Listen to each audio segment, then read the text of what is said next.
So we're talking about shadow and our shadow. The three main points I want to hit are, hopefully, are is really describing and elaborating on what our shadow is. What how to get in touch with it and get to know it, and then why you would even want to get to know it, why you would even want to go there. I'm gonna go ahead and start. So, what is our shadow? We as human beings, if you look outside right now, it's beginning to be springtime and it's easier to see. Everything has a shadow. Everything has a shadow. Everything has a shadow. We have shadows. If you go and stand outside, you will see your own shadow. So, similarly, we have shadow selves. As human beings, as people who move around in this world, we have our self that we see, that we know, that we're aware of, and we have our shadow self that we don't see purposely and unpurposely and unknowingly, consciously and unconsciously, subconsciously, unconsciously. And that is where a lot of our shadow self is. So when you're talking about your self versus your shadow self, it's not like it's a different part of you. Like, you're still you.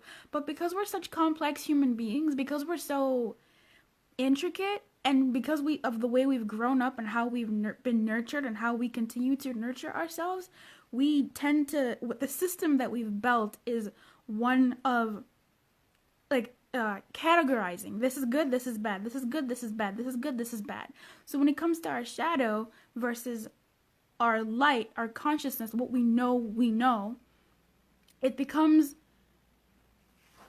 it's more so, I don't like using good versus bad because I just don't in this example, and like when talking about shadow, because what I prefer using is inappropriate versus, what up, Travis? Versus what is appropriate versus inappropriate. So as we're growing up, as we're being nurtured, we go from, we things happen to us, and we experience certain things, and we say, this is an appropriate reaction, this is an inappropriate reaction.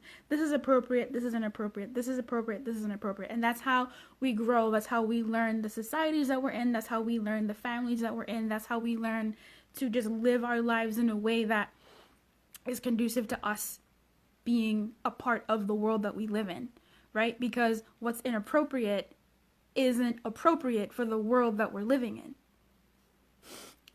So when it comes to our shadow and our kind of our light, when I say light, I'm going to try and differentiate it. When I say light, I mean more so like ego light than, the light of who we are. When I say the light of who we are, I'm talking about our totality, who we are in our total beings. When our light and dark merge to become us, our whole self. What up, Stacy? Nice to see you here. So I don't want to go too far ahead of myself. I just want to explain what shadow is. And I have some notes here because your girl can go off on a tangent, and I want to make sure that I'm actually like doing this systematically. So, what up, Norbert? Hi, Nobby. So, when something happens to us, or when something is going on in our lives, we react a certain way. And how we react, we either deem it and say, this is appropriate and this isn't appropriate. So the appropriate is what we put out. Whether we're putting it out to people, the world, the person in front of us, or to ourselves, that's what we've deemed as appropriate. What's inappropriate is still there. We've still deemed something as inappropriate. Hey, Renata. We've still deemed something as inappropriate, and so it still exists, right? There's still the reaction, the emotion, the experience that exists, and that we've separated ourselves from. We've denied, we've shunned. And that then lives in our shadow. Because it's still a part of who we are. So we all have shadows. We all have our shadow selves. And like our physical shadows, when we go and stand out in the sun and the light, we can see that there's a shadow and there's us, and we accept that. But because of the nature of our our shadow selves, because of what we put in there, because of what we toss and shun and repress and refuse to see or whatever, it becomes a scary place. And that's why when I talk about our shadow, that's why when I talk about like the dark side of who we are, or if you mention the word shadow, chills run through someone's spine. You can sense the room changes. There's an intrigue, and there's like a, oh no, because that's exactly that's the relationship that we have with our own shadows. There's stuff in there that we're like, no one needs to know, and so we've done a really good job of covering it up for ourselves. All right, let me look at my notes real quick because I feel like I'm okay. So essentially, it's us separating from our other us, creating like a fragmented us, an us that we're okay with, an us that we present to people, an us that we present to ourselves, and then an us that we just don't even want anything to do with. So what I want to talk about today is that us, how we can get in touch with that us, and why it's important to get in touch with that us, and how they're affecting how our world is, how we interact with people, the relationships we have or don't have, and with ourselves and others. So what's an example I can use? I'm going to use probably, eating and health as an example for our relationship to our emotions, which will largely relate to our shadow. So let me just look at my notes real quick, make sure I'm on task. Okay, so I did stories we tell ourselves from what actually happened. Okay, so I really love that you said what actually happened. So when it comes to shadow, we treat our shadow like an other. But really, it's still a part of ourselves. It's just the part of ourselves that we've locked up in the attic, locked up in the basement. But it's that same thing that make things go bump in the night in our lives, in our world. So whenever we're relaxed, whenever we're like about to go to bed, in the shower, driving, especially about to go to bed, and we're super relaxed, that those thoughts that come up in your head that are like, you did this wrong, you did this bad, like remember when you effed up on this, remember, like that is like our shadow consciousness coming through because we're so relaxed.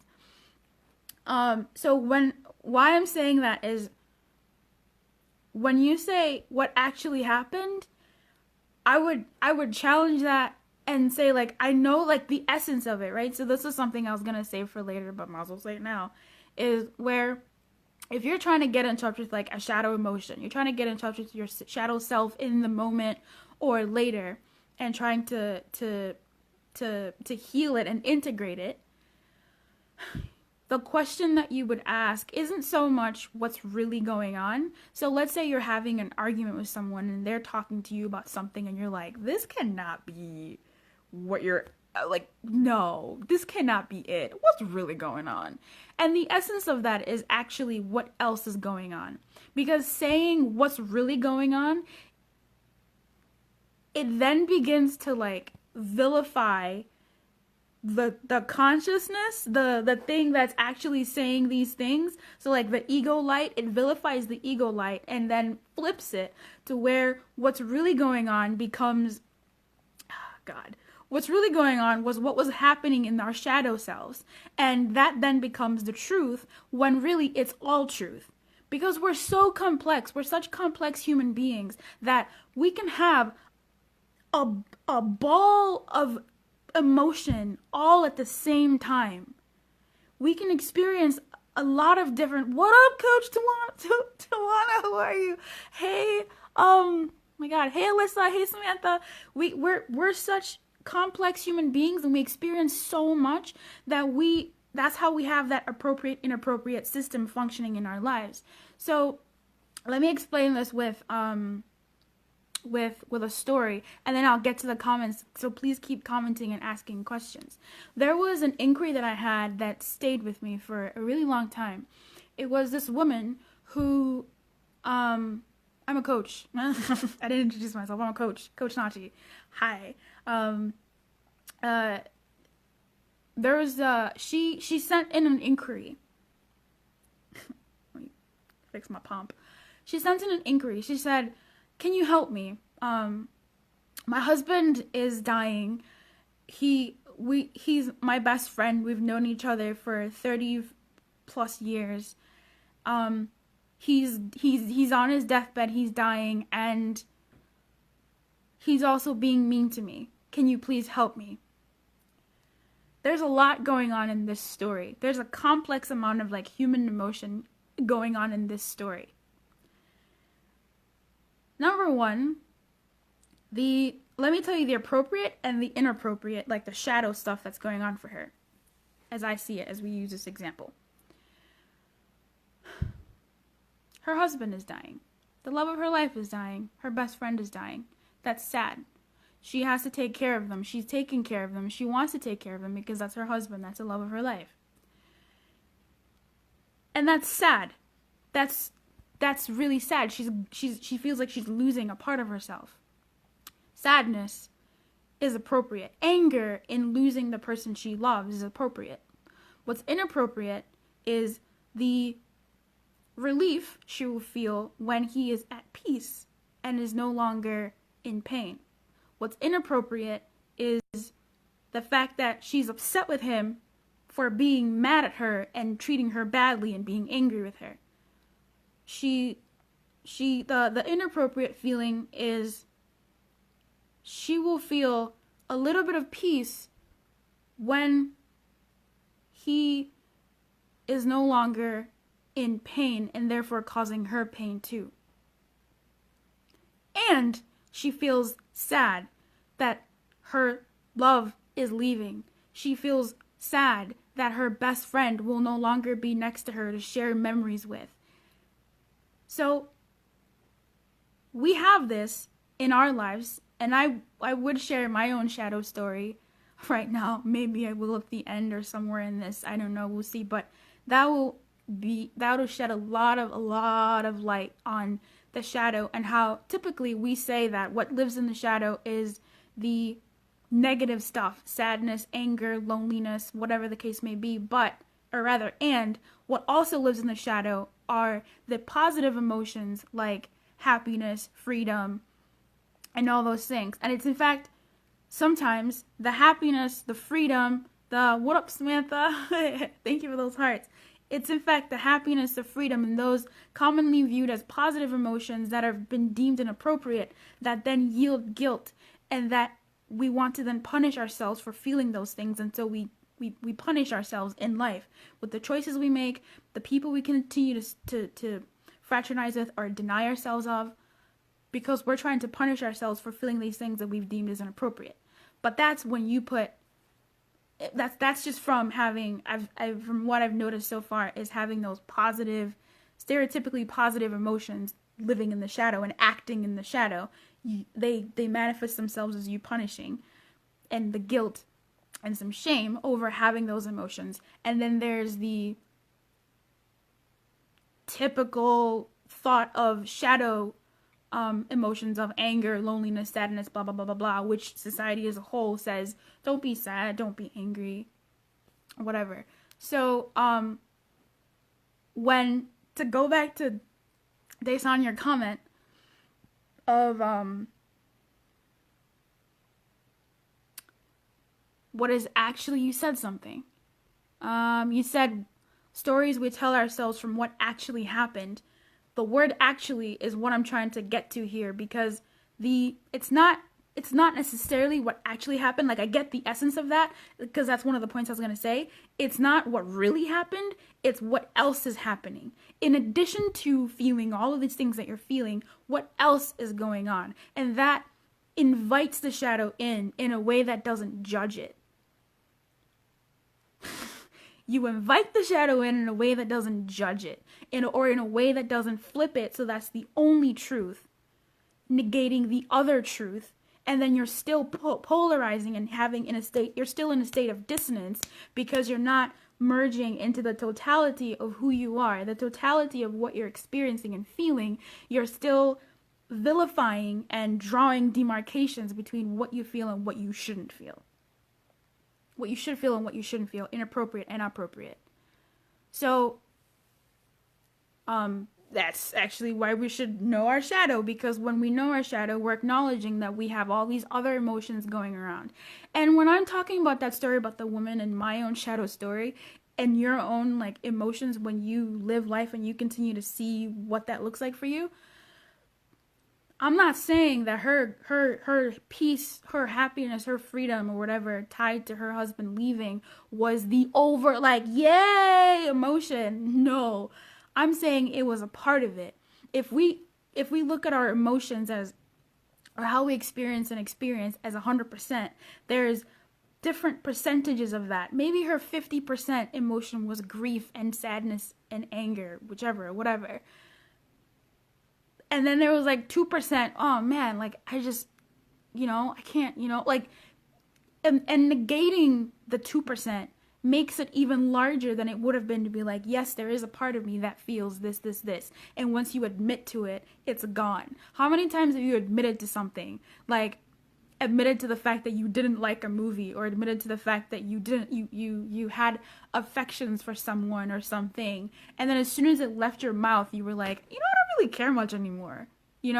So it's the same thing where you just, the simple act of you acknowledging it in the moment can really save you some grief of things going bump in the night simply because of what's been happening in the background that's been fed. I'm going to read the comments now. So, Stacy, so this is in our minds, conversations in our minds, negative conversations in our minds. I love that. Our shadow is in our mind. Yes, it's all us. It's still us. It's just from our choices and from how our perceptions, it's acting. And so it'll, in the same way that when you're positive, your perception is in that positivity, you're going to have a good day. Things can happen, but you'll be like, this is a good day. My tire broke or whatever, but look at this sun right now. Like, I've talked to a cool toll man who I've never met. Like, that's your perception. And so that's when like your positivity is like out or whatever. But if your shadow is active, and that's the greater energy that's being put out there, then certain things will happen for you to I'm going to say break, so that you have to face your shadow. But it is all happening within us, and that's why a country divided cannot stand. You are as strong as your weakest link. If we continue to live our lives as fragments of ourselves and not live in the totality of who we are, then it will make living life much harder, because there will be portions of us that that we can't oh my God. Someone came home. So that it is happening. Okay. Bad internet. Is it my internet? Hey there, sunshine. Hey, Tawana. You look beautiful. Thank you. It's my pump. Negative stories we tell ourselves in our minds based on what we are doing or feeling. Am I on track? I love that, Stacy. But I'm going to challenge everybody to not think of it as negative versus positive, but think of it as appropriate versus inappropriate. Because again, typically we don't relate joy, freedom, happiness as being negative. However, they can be inappropriate, and so we relegate them to the shadow. And I'm going to move past describing what the shadow is. You're buffering every... am I? Hey, Phoebe. Hey, Auntie Doreen. Hey, Ken. Am I buffering every few minutes? Not bad? Okay. The stories we tell ourselves in our minds based on our so-called inappropriate feelings due to our values and perceptions. Yes. Yes. Yes. Based on, like, come through, Stacy. 1-2 punch. Based on our nurturing, the society that we grew up in, our family lives, the prominent relationships in our lives, our caretakers, like that helps deem what is appropriate versus inappropriate. Our religion, our faiths, our spirituality, like all those things deem what is appropriate versus inappropriate, and that's how we act.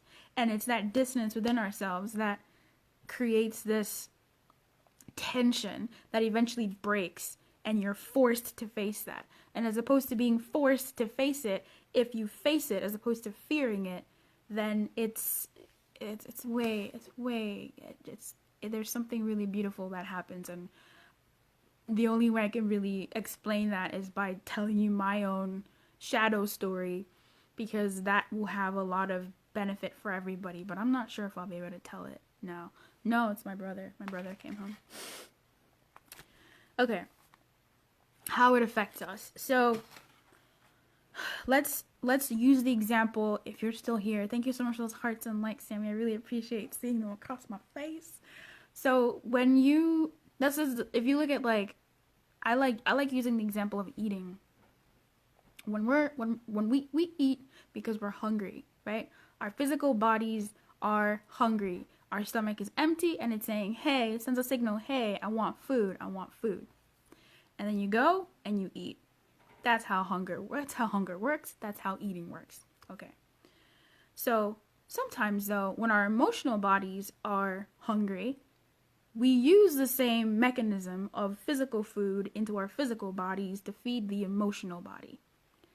Now, that doesn't work because that's feeding your physical being that's not actually hungry. And that's in an attempt to comfort, or that's in an attempt to fill whatever is missing in the emotional body. So I would actually urge you for how to kind of get in touch with some shadow emotions is the next time you're either like about to eat or eating or about to overeat, whatever the case may be, think of how you were feeling before you started to eat. If you're currently eating and you think of how you were feeling in that moment, that'll alert you to the fact that your physical body is full, but there's a reason you're still eating. And if your physical body is full, there's no reason for you to continue eating. So what are you actually eating? What are you actually feeding? You're feeding the emotional body. What emotion are you feeding? That's what you want to look into. So in the same way as eating, this comes to like relationships, romantic relationships. If you're hungry for a certain connection with someone, hungry for a certain person, there's something about that person that you're trying to use them to fill this emptiness, or I hate using the word, I don't want to use the word emptiness, but you're trying to use this thing, you're trying to fill this hole or hunger in your emotional body. And the thing is, when you go back to food, no matter how much you eat, that physical food won't fill that hunger in the emotional body because it's the wrong food for the thing that's hungry. In the same way that when you're in a relationship with platonically, familially, romantically, and you're just like about somebody and like something that they're not giving you, then there's something in your emotional body that thinks it's that you are translating to that it's them that needs to fulfill this. So this idea of hurt people is you're hurt and there's a hurtness in your emotional body. And sometimes if you're feeling sad or angry or whatever emotion you're feeling, maybe even joy or happiness, you're trying to use, say, food again to feed this hurt, to assuage and cover this hurt. Now, if it's not food, it's cigarettes. If it's not cigarettes, it's alcohol. You know this. You're sad, you go drink. It's a thing. And also it can be with people. There's a hurt in you, and you will try to identify whomever it is that the hurt, whoever it is inciting the hurt, or whatever the case may be, them or some other person or some other people's or the experience, and you will want to hurt them, thinking that their hurt will cover up and make up for your hurt, but it won't.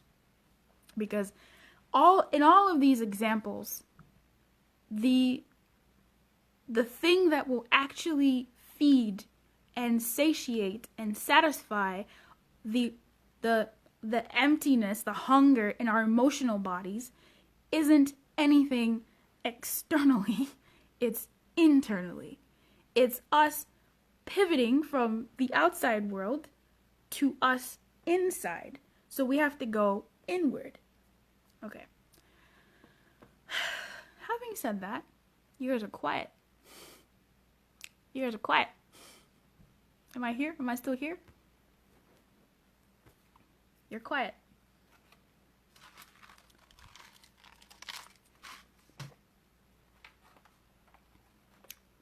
What are you thinking? You're quiet. Am I still here? Am I still live? Are you listening? So that's how sometimes our shadow can affect us.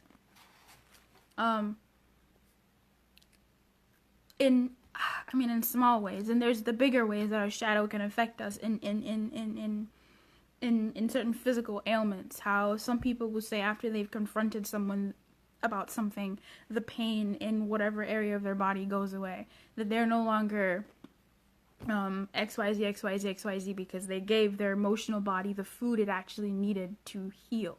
So when it comes to our shadow and that dissonance, that fragmentation that's happening in us, in order for us to become the totality of who we are, our oneness, our wholeness, we have to turn our attention to our shadow and say, I'm here with you. I'm here. Talk to me. And shut up. Because there's this thing that Carl Jung calls ego light and ego shadow, thinking about how self-love fits into the shadow self. Okay, that's a great, thank you. So that's exactly how I'll go into that instead of Carl Jung. Self-love, actually that's the exact same thing. What up, Kat? How are you? Carl Jung talks about the ego light. So our consciousness is a certain, what we have deemed as appropriate, how we are, blah, blah, blah. And our shadow is what we deem as inappropriate. So when it comes to self-love and radical self-love, which is is being in the totality of who we are, is being able to say that you are feeling, in this particular example, all of these things about something and making it okay. So self-love for me, self-love, which has just blown everything away from me, is being able to look at the shadow aspects of myself, the shadow fragments and shadow selves, and making them okay. And not just making them okay, but really seeing them for what they are, listening to them, giving them a stage, and saying, you're okay, you're fine. Having that no judgment. It's basically like,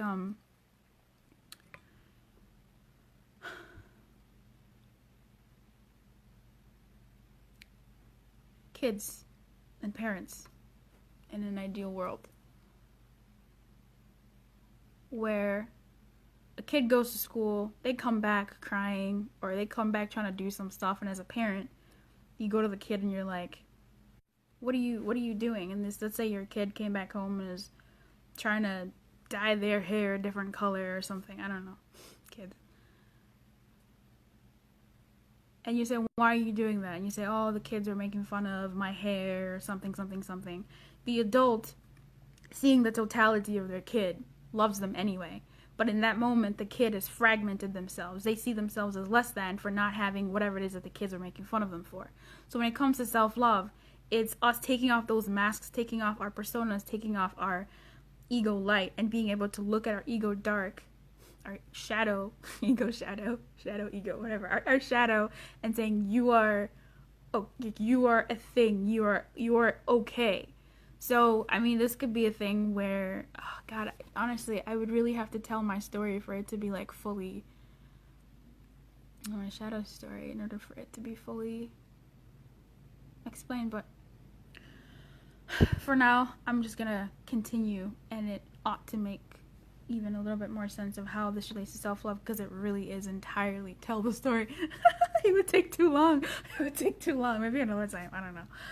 Let me explain the whole thing, then at least I'm stalling. This is like some heavy stallation. But Anyway, no pressure, so much pressure. The part of me is like, tell it, they need to know, you gotta be transparent. Then there's another part of me that's like, no, I can't. And that's a really good thing. That's a really good part about that voice. No, that voice in our head that when we're in bed saying, you did this, you did this, you did that. What bringing our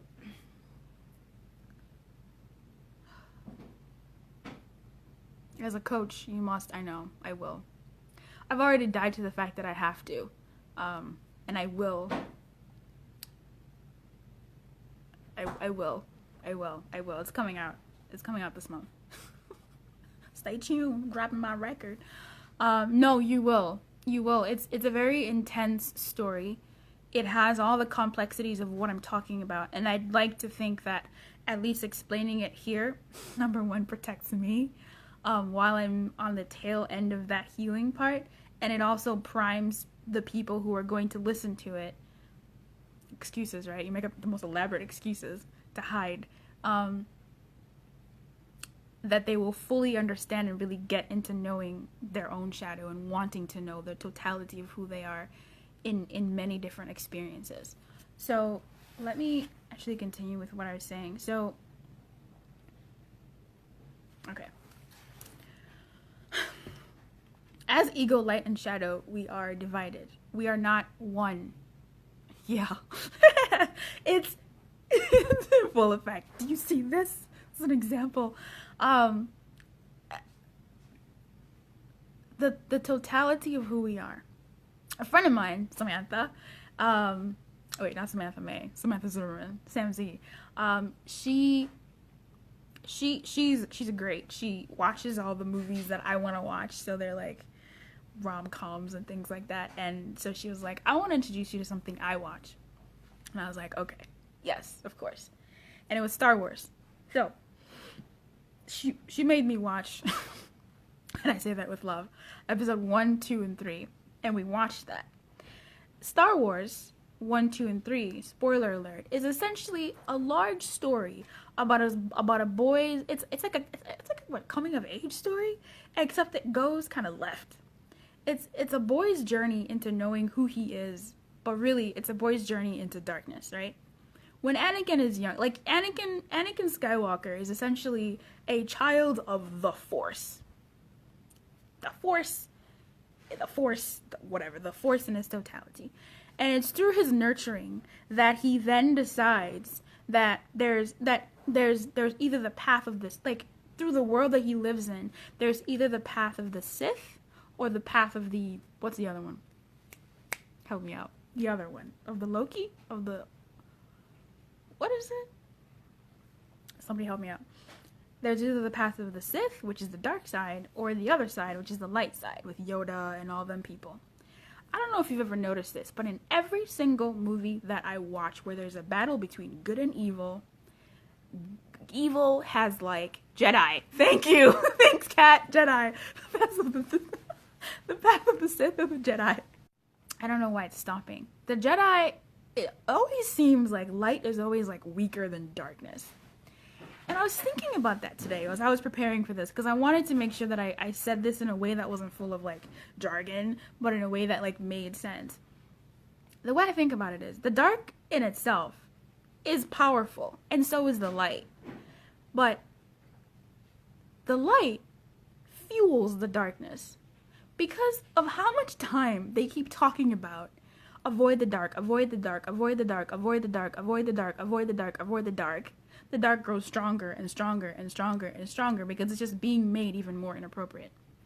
I couldn't see, I don't know Star Wars stuff, so excuse my juvenile basic understanding of it, but I didn't see much of a difference between the power of the Sith and the Jedi outside of the focus of the person and their understanding of what it meant. So Anakin and his intense control issues to control everything then led him to make choices that obviously took him to where they took him. I don't want to spoil the story. And the light side, I think, was even weaker. Honestly, I think the light side was so weak because they just didn't embrace the totality of who they were. The dark side at least embraced that, yeah, there's a light side, but there's also a dark side. And they were, dare I say it, even stronger because they embraced the totality of, not, no, they did not embrace the totality. They embraced the dark side, which is stronger, in my opinion, than the light side. The light side was so afraid of crossing over into darkness that they just kept feeding the darkness and avoiding the totality of who they could be. Neither light nor dark was the totality of who it was. It was just light and dark. But imagine a world of Star Wars where there was a totality of these two both, because they seemed really like the same thing, just intention was different. Why do I say that? When you get to know your shadow, when you're doing shadow work, and when you're giving attention to your shadow, you're not crossing over into the dark side. You're not saying that what's going on in your shadow self is what's really going on. You're saying it's what else is going on. Then you start bringing it into all of who you are and going towards that totality and oneness of who you are. So will there be some fear? Yeah, because it's scary. By nature of what you've put in your shadow, what's been deemed as inappropriate by this, whatever. The shadow and going into your own shadow is freaking scary. Firsthand, it's scary. It's scary. But it's also not, in that once you peel back those layers, once you clean out the attic a little bit and shine some light, you see, there wasn't much there that was wrong. There was just stuff that you then need to just see. Accept. What you laughing at? So, in the same way, if there's a fear, and this happens with people who practice like positive thinking and like law of attraction and power of positivity, if that's where you're at, good. Like, do that. I think going into your shadow is like another level after you really got the fact and the truth that you do create the world that you live in through your perceptions and your desires and this, that, and the other. And when you believe that and get that, and you see that you're standing in a position of power that can say, hey, Jimmy, that can say, oh, you know what? I'm creating this mess. The things that go bump in the night are not going just bump in the night. They're going bump all the damn time. Something is going on. When you reach that level, that's when, hey Lulu, that's when I would say, yeah, now you can entertain going. I mean, I wouldn't, whenever you want, really, but that's when it makes, if you're still in that fragile state, personally, that's when I would say then you can give your shadow attention. But also, if you're in that fragile state, you're in a really, really good position to give your shadow attention, because it's easier to access, and you would just have to, have certain techniques that you could use to really make sure that you're giving shadow attention and not being consumed by it. Right. So giving your shadow attention is basically going into your dark basement, going into your dark attic and cleaning things up. Not cleaning, is looking at what's there. Looking at what's there, and Nachi, you rock. Thank you. Is looking at what's there and really deciding and just giving it your light, right? Turning on the light and putting in some light fixtures. And even if you were to leave, mentally you know what's in there, so it's no longer such a scary place because, oh, it's just the attic. It's just the attic. Same thing as the more you do your shadow work, the more you go into your own shadow, the more you'll see, as I've come to find out, that it's just my shadow. If I'm afraid and I'm sitting with that fear, then I'm just sitting in the fear that I feel, and I have to just ride it out, and then I will reach the light at the end of the tunnel, whatever that's looking like at the moment. This is going on for a really long time. Thank you for sticking out with it. Let me start wrapping stuff up. Do you have any other thoughts or questions? Oh, right. So I think I mentioned this. I think I wanted to mention this briefly because there was a concern, and there typically is a concern around law of attraction. So the law of attraction is what you focus on grows. Thoughts become things. You create your own reality. So what you focus on grows. If you focus on love in your life, you have more love in your life. If you focus on happiness, you will have more happiness. Just like I said in the beginning of this presentation, how if you're having a good day, even when life throws you some shit that you're like, oh, come on, that you would be like, oh, come on, you're like, but I met this real cool toe man, you know, like, oh, but, you know, like you're living this positive, you have this positive outlook.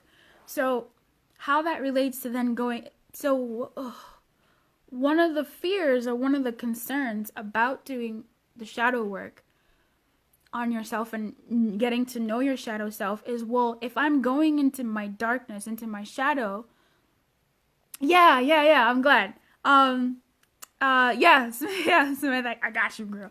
And this it's a really good distinction, because it is a concern that I had as well when I started doing this, of if I do the shadow work, aren't I then just magnifying the bad stuff?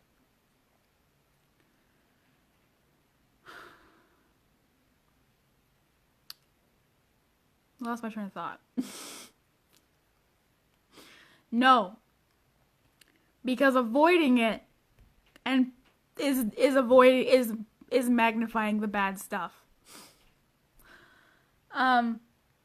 It's like going back to the example of, if you are sad, to take the feeling of sadness.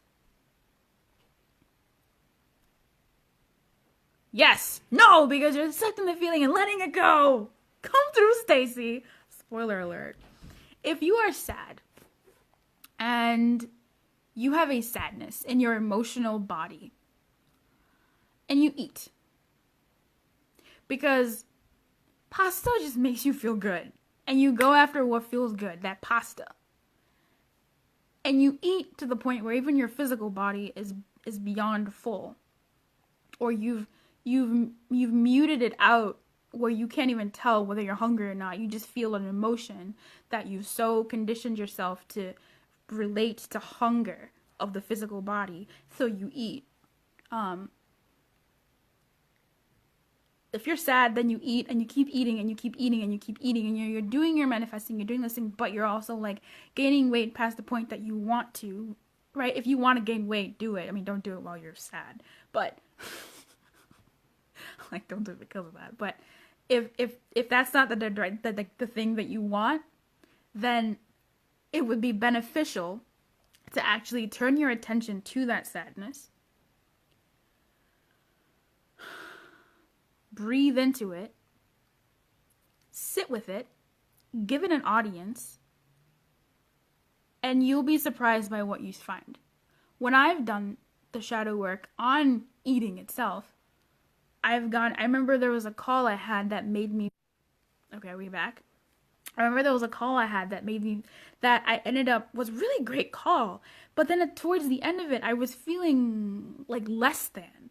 I was feeling so small and sad, and I went to the kitchen to eat. Now, I was actually hungry, and because I'd been doing the shadow work, I was able to cognitively be like, okay, your physical body is full. Your emotional body still, this recording. Your emotional body still feels sad. Stop eating for your physical body and go do some stuff. Go do some shadow work to figure this sadness out. This feeling of feeling less than out. And it was through that doing some work, I found that my sadness turned then into anger, which then turned into a joy.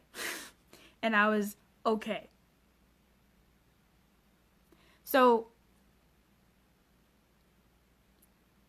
there's something to be said about that release, like Stacy was saying earlier, accepting the feeling and letting it go. There's something about that release that we feel inside, because when we don't tend to our shadow needs, when we don't tend to our shadow self, it is actually the overarching power. So if you're thinking, if you're in the line of thoughts become things, you create your own reality, 100% you do.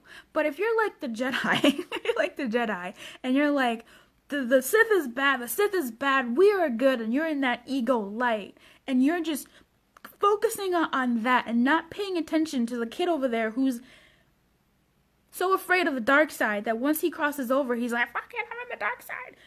Like, That is actually the overarching thought. That is actually the overarching, that's where all your force is. That's where all your might is. That's where all your energy is. And if you do deal with law of attraction, then you do know that your thoughts become things, yes, but it's the feeling that you attach to those things. So if you're deathly afraid of whatever, and you're trying to force yourself to think positively, number one, there's a way to think positively without bulldozing your shadow. There's a way to think positively without bulldozing the reality that you're living in. It's so rude. It's so rude. It's so abusive. It's so abusive. Without bulldozing where your being is actually at, to actually get to where you want to go. And that one of those paths is going into your shadow and giving your being a chance to be where it's at. If you're sad, if you're sad, be sad. Feel your feel your sadness. There is that tipping point, though, when I say that, where I'm not telling you to go into the dark side, Anakin. I'm telling you to sit with that part of you as the light of who you are. So you're bringing, essentially your being has been at war with these systems. There's the ego light and there's the ego shadow. And they've been at war. There is a line that's been marked saying, you're bad, we're good, war, war, war, war, war. Once you reach a certain level of, oh my God, we are one, you can't, it can be hard to just be like, we are one, we're fine. You can do that, sure. But there's still a part of you in your ego light that says that stuff is bad. And even though your shadow wants to be one with you again, there's a part of it that's angry at the ego light saying, you left us. You left me. You abandoned me. You've abused me. You've bulldozed me. You've rejected me. You've shunned me. How dare you think we want to be one now? No. So there's that dissonance too. So what stepping into your shadow essentially like can look like in like worldly terms is sending a messenger from your light, your ego light, your consciousness to your shadow and saying, hey, it's like sending an anthropologist, it's like saying, hey, we would like to explore you. We want to know you. Tell us who you are. Tell us what you're about. Tell us where you come from. Tell us what your needs are. And just talk to us. And then you listen and you sit there and you give it a stage. You give it attention. And that was one of the questions I got. How do you give your ego attention? Well, how do you give your shadow attention? By literally doing that. Stop running away from your sadness. Stop running away from your joy. Stop running away and actually face it. Face the uncomfortable thing. Which can be hard and scary. Because there's still a part of you that's protecting yourself from experiencing that knowledge of the fact that you've separated yourself from yourself. And it's painful. You acknowledge the fact that you are sad, so you give it the attention it wants and tell it that you are choosing to think another way. I like that, Samantha. I like that. I like that. In the right hands, yes. In the wrong hands, I would just, in the wrong hands, in like novice hands, I would say, do that in a way that a parent would tell a child to go to school when they have to, right? Like a little baby. Like, listen to your kid, sit with them, but don't bulldoze their emotions. You work with that self. And a lot of the time, honestly, when you do your shadow work, what you'll wind up is in your inner child. Because it really is a part of you that you've just left so far away ago, so long ago, that it's still in its infancy. It's just scared. And its growth is in protecting you. So a lot of the time, I did a Periscope 2 days ago, called "Why You're Not Great Yet," and that was largely in summation about a part of ourselves is protecting ourselves from the thing that we want, because we're afraid of what's gonna happen when we get what we want. Story of my life. So when you think of it that way, it's hard to be mad or vilify your shadow, because it's really just trying to protect you. No, it's really just like there's a protective element to it. So what is it trying to protect you? So let's use romantic relationships, yeah? If you say, I want to be in a romantic relationship with someone who adores me and wants to know me I want to be in an intimate, adoring relationship where we share with each other, blah, blah, blah. That's like your dream. That's like your thing that you want. There's a part of you that lives in your shadow, obviously, that's scared shitless of having just that. And it will sabotage the hell out of you anytime you get close to that. You will just freak out and like just... Let's use food for a second and then I'll go back to this. So there's, let's say you want to lose weight, right? How many of us have been on this boat? You want to lose weight. You get the gusto and you're like, you're in it. You're doing it. You're running game. You're doing your damn thing, right? You're losing the weight. Oh shit, you're losing the weight. Oh God, I'm losing the weight. And then you have a freak out and you gain the weight back and a little bit extra just for good measure. To make it even longer before you get to that land of milk and honey. To make it even harder before you get to that point over there that you really want. Why? Because there's a part of you that's afraid of what will happen when you lose the weight. Okay, what are you afraid of? That's how you have to go into the shadow and really look into that. Sometimes it can be you're afraid of the rejection you'll receive from the people around you. Because you've heard their comments subconsciously of, oh, remember that girl over there wearing a crop top? She thinks she's all that.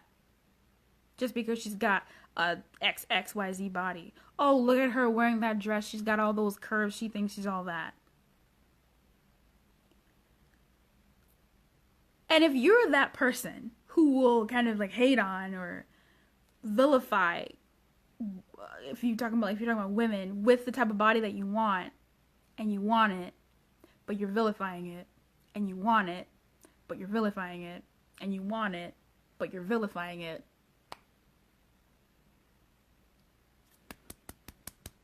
it's not gonna work out. And also, we're also kind of afraid of what's gonna happen when we lose that weight, when we get to our ideal weight or ideal look. What will our friends say? What will people say? Will we be ostracized? Will we lose some friends? And sometimes that might be a thing that happens, but it's scary to think that we could lose those things that we're so attached to. And then secondly could be the fact that, oh, I've lost some weight and I'm getting a little more attention, and that freaks me out. Yes, I want to lose the weight, fear of losing it again. Oh yeah, that probably doesn't help either. Like having to go through that whole process again. But you would go through that whole process again if you dealt with the things that were stopping you when you get to that like plateauish phase. So if you go into your shadow and face your fears around losing weight, if you go into the shadow and face your fears around why you're overeating or why you're eating when you're not hungry, that'll help you. Like you doing shadow work will help you lose some damn weight. Like it will, because then you're clearing the path of the things that have been getting in your way, because they will continue to get in your way no matter how many rah seminars you listen to, because that, excuse me, I tend to burp when I do live streams. That is going, like the thing that's been stopping you will stop you over there. It might take a bit of while, but it'll stop you again over there. You acknowledge the fact that you're sad, so you give it the attention it wants, and tell it that you're choosing to think another way. Oh yeah, bulldozing.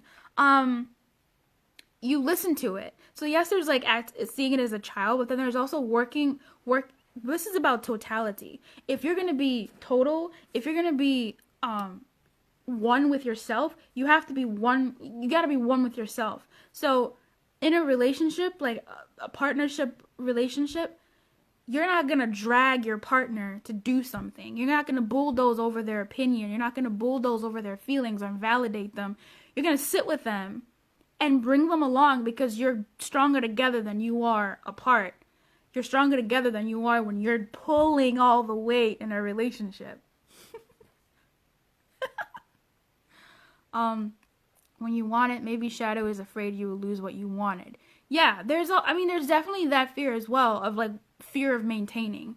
There's definitely that fear as well of like fear of maintaining it. But I dare to say that that's more of a surface fear. There's something else deeper that happens. I think the fear of maintaining comes from the fact that you've bulldozed your shadow enough that you've succeeded, and now your shadow is freaking the F out because you're in the place that it's scared of, because you've only chosen to see the light of where you're going as opposed to the shadow of where you're going, and so the shadow is like magnified even more, and so you just break. And that's how I think the mental breakdowns happen. And that was in Carl Jung. He was saying, Carl Jung is like a psychologist from ages ago. He was saying that that's how like breakdowns happen, like mental breakdowns happen in essentially ignoring that other, our number two, or the other side of us, and kind of bulldozing it. When you want it, maybe Shadow is afraid once you have it, that is. Yeah, I think you can definitely have it without having your shadow by your side, but it would have to, I think you would still self-sabotage yourself and not ruin it, but let go of it to go back to where you were, which is a really, really high fall from grace. Like in your relationship example, Shadow self-sabotages things because it's afraid it will lose that thing you wanted. The pain of never having it will hurt less than the pain of losing it. Yeah. That's definitely an angle of the protection side of it. But it's also protecting you from something else. Because what will happen if you feel it and lose it? That's thing that'll happen is what it's protecting you from. So if you tend to that thing that will happen now before you have it, then it's easier to have it, because then you won't be trying to prevent it. So that's why with the shadow work, there's layers, there's experiences. Back to where you were is your comfort zone. When you have moved past it, you get a new comfort zone, but it takes a while to get past that feeling, fear. Yes. Comfort zones are crazy. There's this quote that this woman said that like has stuck with me. What up, Awita? You gorgeous lady. She said there's something about that we're more comfortable with known fears than an unknown heaven, which is so true because it's unknown. Scary. Okay. When you integrate your shadow, when you bring the light of who you are to your shadow, you become more of who you are. In the same way that when we grow up, as we get older, certain things that used to affect us as teens and in early 20s or whatever the case may be, you just accept. So if you were weird about your big nose, or you were weird about your hair, as you get older, you just accept that that's a thing that's yours. It is what it is. And when you meet people, there's a different level, because when you accept the parts of yourself that you used to view as weak or undesirable, there's something attractive, there's something intensely attractive about that, because then you call people to accept the totality of who they are in your presence, because you are closer to the totality of who you are. So that's why, Stacy, as you're saying, like as a coach, me sharing my shadow story is me saying, this was my, thank you, Alita. You love my hair. It looks great on you. Thank you.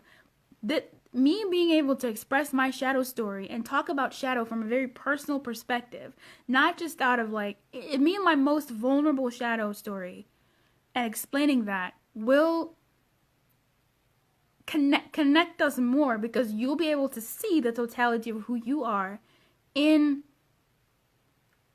the presence of someone who has gotten closer to the totality of who they are. I burp a lot. If you watch my Periscopes, I'm always like burp, burp, burp.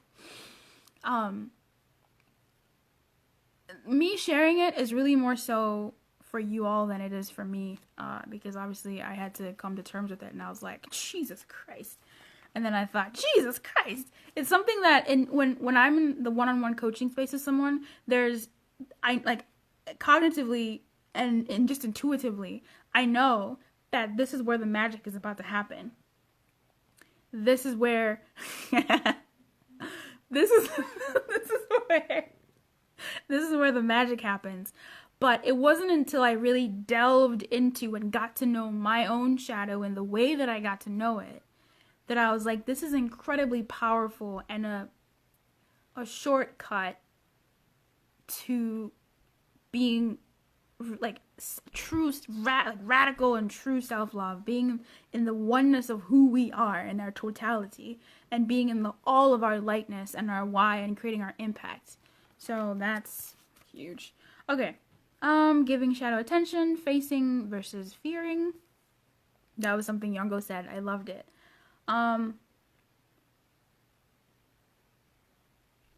When it comes to your shadow protecting you, like Samantha, you were saying earlier, there is something I wrote about that. It's you are sovereign, right? Like all of you have your totality. You're just always splitting.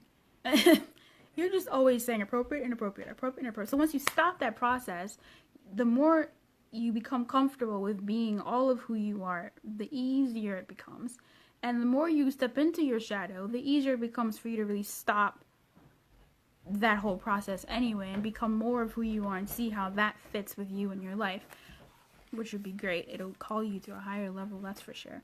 But you just remember that you are sovereign of your life.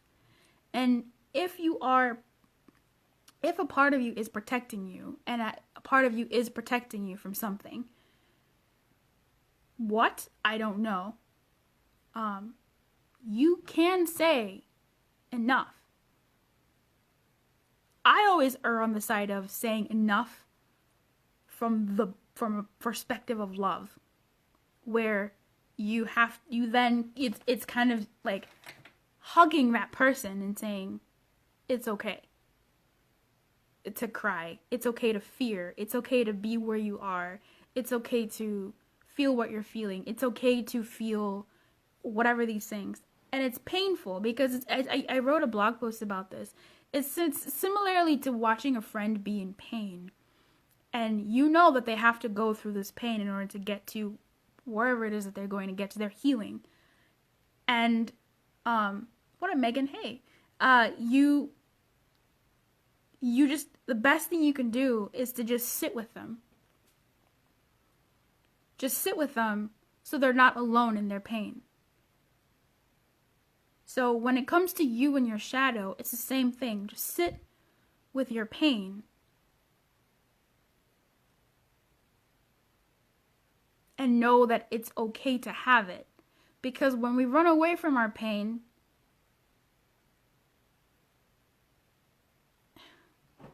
we're essentially saying it's not okay.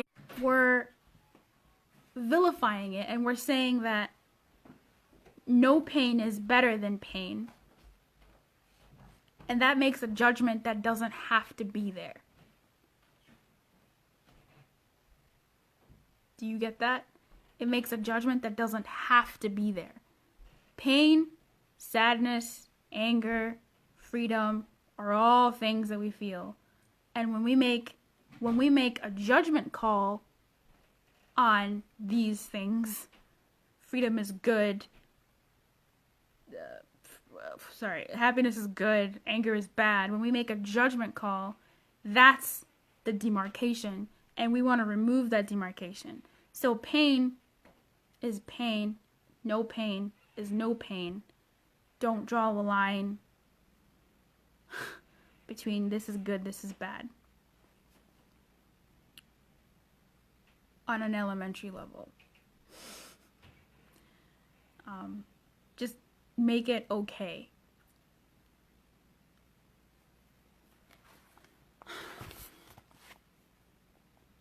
Okay. Finally, final points. You have grace in your pain, no matter what type of pain it is. Oh my God, exactly. God. Come through, Awita. Oh, you angel. Yes.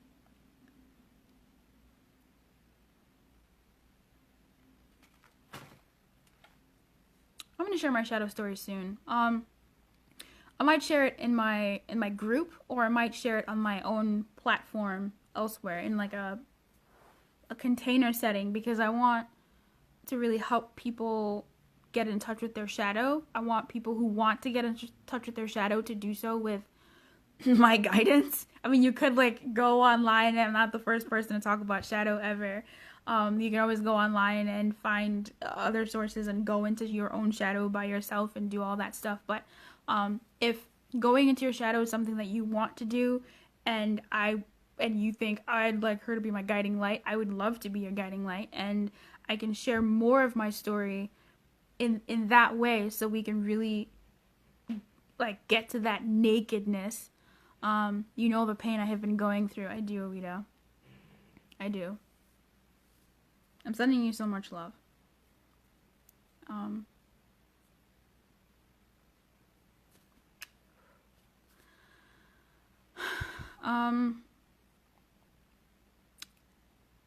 So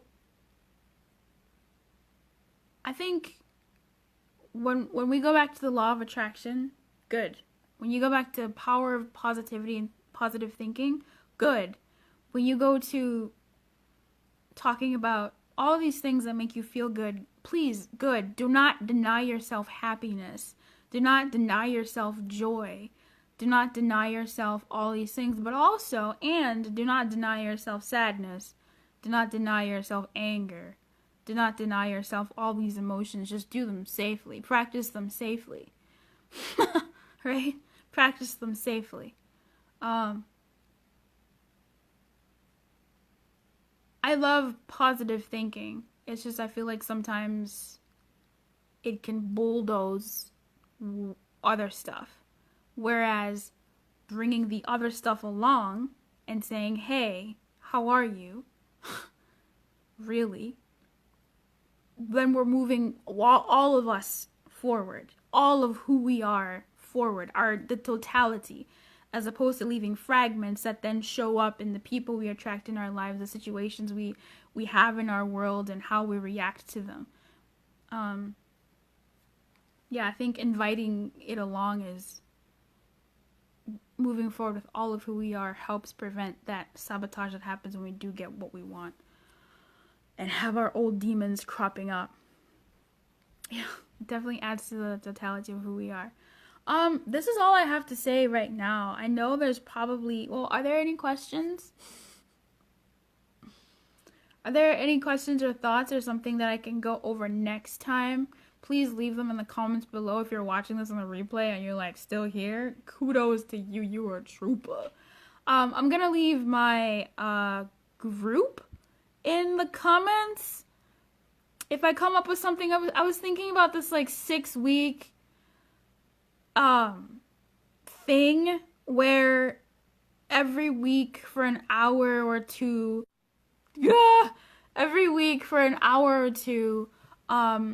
we meet and go into certain experiences / emotions and explore the shadow side of them in that container together, because then we can really catalyze that integration of our shadow into like the bringing our light of who we are into our shadow and making it like really nurturing the totality of who we are. Sometimes things just happen faster in a group setting. They really do. I've been a part of a lot of programs like that. So I was thinking about that. Then I was like, I don't know what the price point will be for that. I don't know. So I don't know. I'm still thinking about that. And then there's also like, maybe I should just do recordings where people just get them and listen. And I was like, I don't know. I still haven't decided. So I'm not going to stall this anymore, because that was something I was stalling on presenting this, thinking about what the next steps would be. I don't know. If you want to go deeper into your shadow, let me know. And it could be a specific coaching package that will go into your only if we need to. I don't want to say that it's going to be 100% shadow stuff unless there's something particular that you want to do. Then we have a goal in mind and we can work on that. There's that. But otherwise, there's the group, which I think I want to do more shadow stuff in, because that's a container that I like and that I want to support that growth. I will put it in the comments so people can join if they want. If you're watching this and you are a social impactor, you're someone who wants to make a bigger difference in the world, yeah, I think you can see how your shadow impacts it. Whatever you create, your shadow, you need a Q&A. I know, I do! But it would be really good to have it in the group, because then it's one place, you know? I will be telling my shadow story. I might either make it on my list or I might make it in the Facebook group. I don't see... this was really good. I will have to rewatch. Oh, thank you, Stacy. Yeah, if you're just like tuning in now, I think it was really good. I think I did well in like keeping it as concise as I could, and the engagement was amazing. I can't do this without engagement. I can, but I'd rather answer what's actually what actually means something to you. I will be telling you my shadow story. Will I be telling everybody my shadow story, like on my page? Maybe in the future, but I want to tell it in a container of people who really want to know shadow and want to know their shadow selves and reintegrate it back into the totality of who they are, because it's a journey. It's a hero's journey. And Lent, we're right now in the season of Lent. I want to talk about how our shadow self relates to Christian faith, because I'm a Christian, and sometimes it can be like and just how I've reconciled that, and how I totally just see that. And this is my book title, don't steal it. It's look at that shadow shit coming up.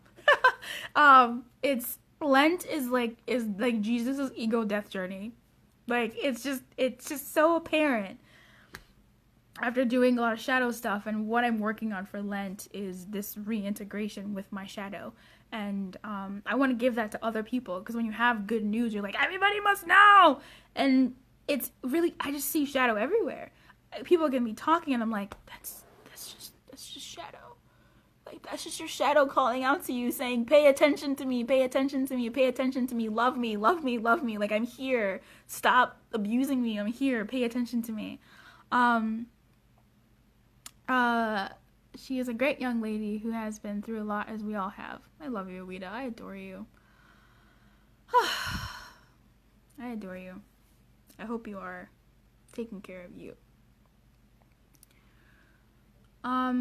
Yeah, so I don't know what the next steps are. You know. I don't know what they are. If you want to go into shadow one-on-one, hit me up. I'll leave the link below of like a 17-minute free session that we can see if I really am the person for you to do that. If you want to join my social impactors group, because when your shadow is active, I like what I've seen from your shadow being active, and when you go into certain impacts or certain places, like relationships or whatever, is your shadow will follow you. So if you're creating an impact, business, whatever, your shadow will reflect itself, because you're creating it from the consciousness that the shadow exists. Talk about end episode bangers. So if you're creating it from the consciousness that your shadow exists, it too will have its own shadow side. So if you create it, I'd like to think, from the totality of who you are, it minimizes the amount of shadow that's active there. And by the way, shadow isn't good or bad. I'm not trying to say like we're trying to bulldoze and kill our shadow. No, we're trying to reintegrate.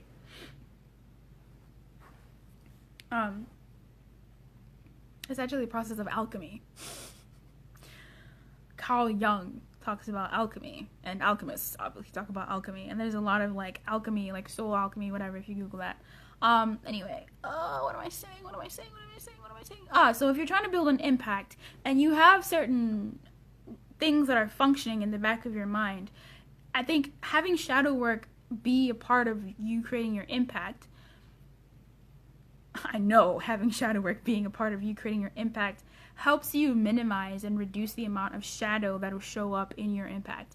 And we create a lot of things in this world, so like sustainability plans and blah blah blah. I mean, you look at the state of our world, it's in a shadow like dynamic, which we've always been, but like, man, Jesus Christ, shadow consciousness is real. If a team is working on something and they all believe that it won't work, what do you think they're making? What do you think they're putting forward in the plans? So if you're a social impactor and you are about creating some sort of impact in your world or the world at large, which starts with you, it's important. It's just important. This is why I'm talking about it, even though it sounds very woo and scary. But of course it sounds woo and scary because of just the nature of what we put in our shadows. Hey, Alexandria Warner, what up, girl? Okay, guys. If there's no other comment, I would like to know like your thoughts on this. Like, comment below. Now, no.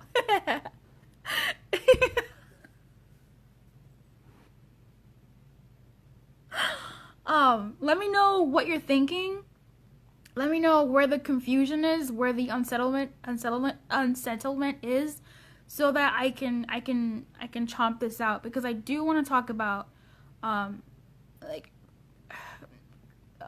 faith, like my faith, and how it relates to our shadow, and how there's certain things that you're reading the Bible, and like that the church will talk about, that they don't, like, they just completely gloss over, and I'm like, but I don't understand why you're saying this.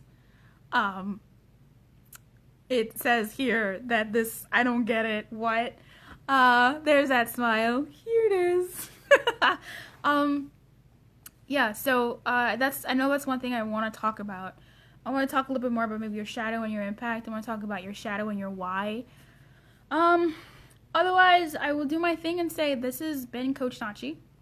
I believe we're intended to live joyfully, fully human, and feeling at home in ourselves and our lives. And a part of that is to embrace all of who we are and the totality of who we are.